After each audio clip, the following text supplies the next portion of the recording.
Okay, so I believe we left off with finding z-scores and placing them on the bell curve. So the z-score formula, to review,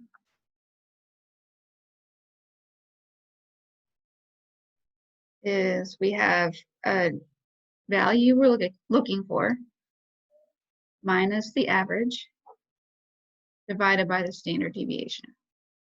This is using population symbols. So this is the average, mean average for population, standard deviation for population. You might also see it look like this, but it's the exact same thing. The number we're looking for minus the sample average divided by the sample standard deviation.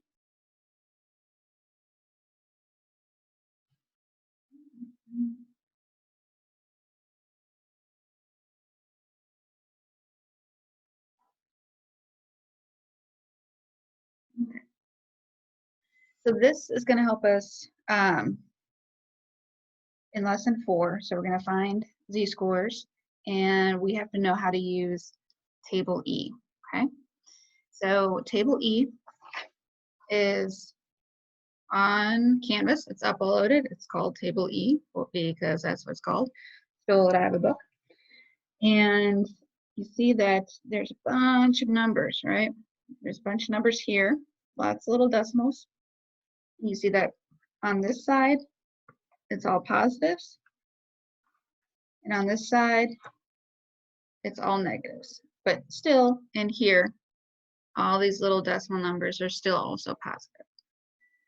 So what this is this is a table that has already calculated probabilities for z-scores. And z-scores that range from 0 to negative 3.49, 0 to positive 3.49. And in our bell curve, our mean is always in the middle. We have 1 standard deviations above, 2 above, and 3 above, 1 below, 2 below, and 3 below. So if we have a value that is an exact 1, 2, or 3, or negative 1, 2, or 3 z-score, or standard deviation, then that's when we can use the empirical rule and use that 68, 95, 99.7 breakdown. But odds are we don't always have them. So that's why we have a z-score formula. And to get the probability, we're going to have to look up that z-score value that we get in this table. Okay. So this is how we're going to use it. So let's say we have a z-score of 1.59. Okay, no context. We're just going to look this up. So this is a positive z-score. So we're going to look on the positive side of the chart. And when you look at this, you're going to look at the first 2 numbers. In this case, it's 1.5. And you find that here. You look at 1.5 right there. Then we have to look at the second digit. And that digit comes into play up here. So 1.5 plus 0.09 gets us 1.59. So you look up the first 2 numbers in this column, and then that second number is going to be up here. So in this case, we're going to go to 1.5, and then we go all the way to the end to 0.09. And that would be a probability value, 0.9441. Let's say we have a z-score of negative 0.72. That would be something below the average. So we want to go to the negative side of the table. And again, we look up the first 2 numbers. And we see it's 0.7, so we go to negative 0.7. And And then our second digit is 2. So then we go over to 0.02 and come down, and we see it's 0.2358. Sorry if that's kind of hard to see. There we go, 0.2358. So that would be the probability value of this z-score. Now, the picture on it, it's a little easier to see, shows you this. Doesn't tell you a whole lot, right? It's just a little mountain and an arrow pointing at it. So these numbers in here are probability values. As we know, probability is from 0% to 100%, or in decimal form, it's 0 to 1.00. Okay. So all of these numbers in here relate to a probability. This picture down here is telling us that when we look up that z-score, this is the area or the probability to the left of that z-score. So we looked up 1.59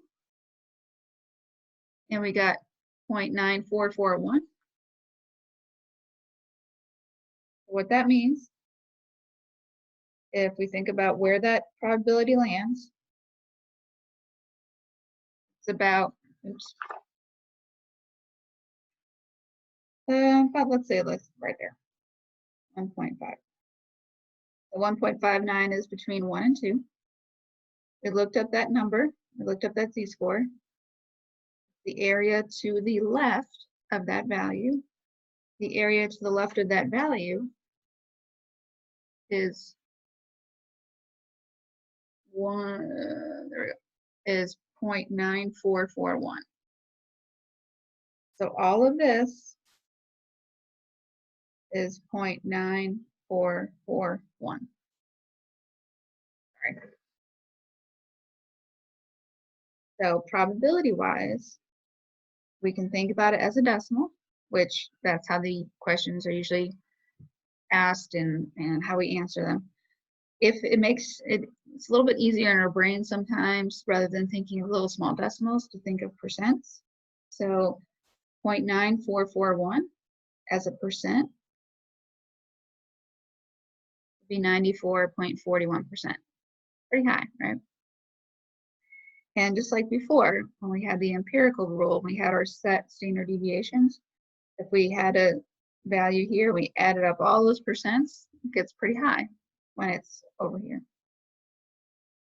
So if this is 0.9441 as a probability to the left of that z-score, what is the probability to the right of that z-score? How can we get that?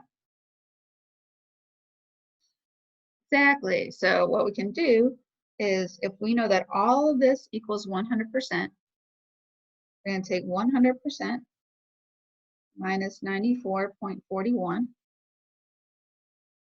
or decimal form, we're going to take 1 and minus this part that we got to get the complement, or to get the right side of the bell curve, or to get the leftovers, however it makes sense to you. We get 0.0559. Pretty small. All right. Works the same on the negative side. But as you can see, it's a smaller area, right? So if you have a negative z-score, you're going to have a small or smaller probability. If you have a probability right here, or excuse me, if you have a z-score right here, that's right in the middle, right? We know that this is the low 50%, this is the high 50%. So if you have a negative z-score, your area to the left is going to be below 50%.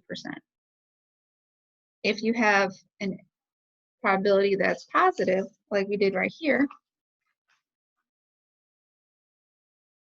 then it's going to be above 50%.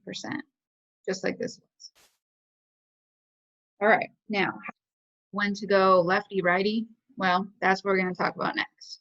So this was how to look up a value on the table E, and then our next video, we're going to actually do the things that it asks us to do. Okay.